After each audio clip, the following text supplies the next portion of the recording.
Le fleuve Saint-Laurent, un gros terrain de jeu. L'hiver, il faut être très vigilant lorsqu'on voit un brise-glace apparaître. Un brise-glace, ça déplace des milliers de tonnes d'eau. La glace va devenir en mouvement et ça peut devenir très dangereux. Alors pourquoi on fait du déglaçage sur le fleuve Saint-Laurent? En fait, c'est un des mandats de la garde côtière de garder les eaux navigables sécuritaires. Vu qu'on est en Amérique du Nord, dans un endroit très froid, eh bien, il se forme de la glace l'hiver. C'est pour ça qu'on offre un service de déglaçage dans le golfe, l'estuaire, jusqu'à l'extrémité ouest du fleuve, jusqu'au port de Montréal.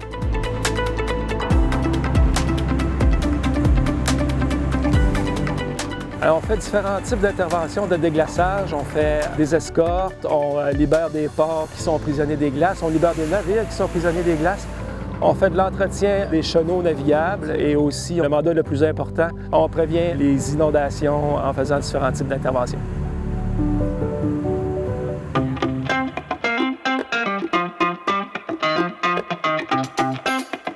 Alors, comment on planifie nos opérations de déglaçage sur le Saint-Laurent?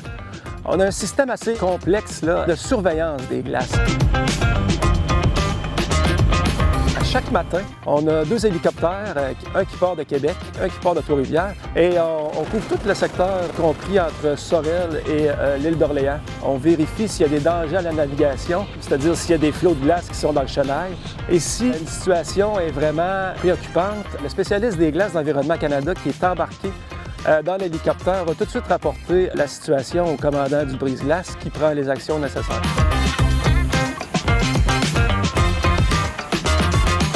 Ensuite de ça, on a un système d'une 12aine de caméras sur le fleuve qui sont installées un peu partout, et surtout aux points critiques, comme les ponts ici à Québec, le pont La Violette, les courbes du lac Saint-Pierre. Tous ces renseignements-là nous servent à déployer les brise-glaces au besoin.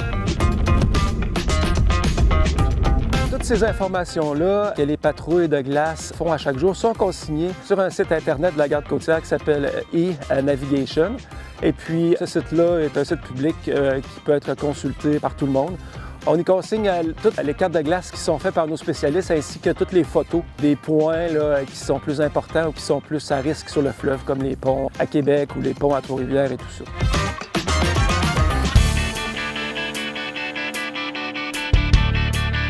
Dans notre région, on fait beaucoup d'escortes de navires. Les gens penseront que c'est des gros navires et puis ils peuvent procéder sans l'escorte d'un brise-glace. Oh. C'est un navire de dégagné, qu'on escorte souvent d'ailleurs. Certains navires ont des restrictions, ils ont des puissances moteurs très faibles ou ils sont à l'ège, c'est-à-dire qu'ils ne sont pas chargés, donc il y a une partie de l'hélice qui est sortie de l'eau. Et surtout ici, dans le secteur de Québec, il y a des navires qui vont transiter en sens inverse de la marée. La marée ici à Québec, elle change de direction 4 fois par jour. Puis lorsque les navires transitent contre la marée, ça peut être très difficile de passer des points de resserrement. Donc, l'assistance d'un brise-glace est souvent nécessaire pour faire transiter ces navires-là de manière sécuritaire. Le tronçon fluvial entre Montréal et le golfe du Saint-Laurent est un couloir économique essentiel. On fait plusieurs interventions par hiver. Le 31 mars cette année, on avait déjà fait 127. Plusieurs millions de dollars qui circulent. Et puis la garde côtière, on est très fiers de contribuer à ça.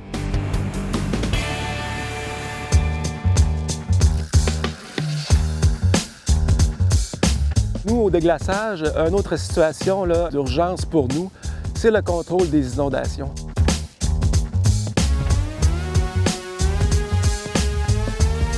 À certains endroits sur le fleuve, comme dans le secteur de Québec et Trois-Rivières, la glace ça peut tout simplement s'arrêter lors d'un changement de marée. La glace va s'accumuler en dessous de l'eau puis ça peut créer des embarques. À ce moment-là, ça peut faire inonder les communautés qui sont en amont de cette embarque-là. Donc, les brise-glaces, il faut absolument qu'ils soient déployés pour remettre la glace en circulation ou défaire l'embarque.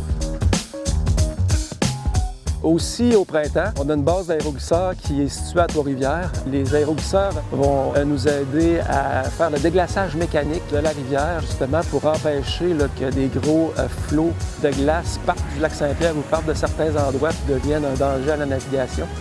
Les aéroglisseurs vont morceler en plus petits morceaux tous ces flots de glace-là qui ne sont pas nécessairement accessibles aux navires.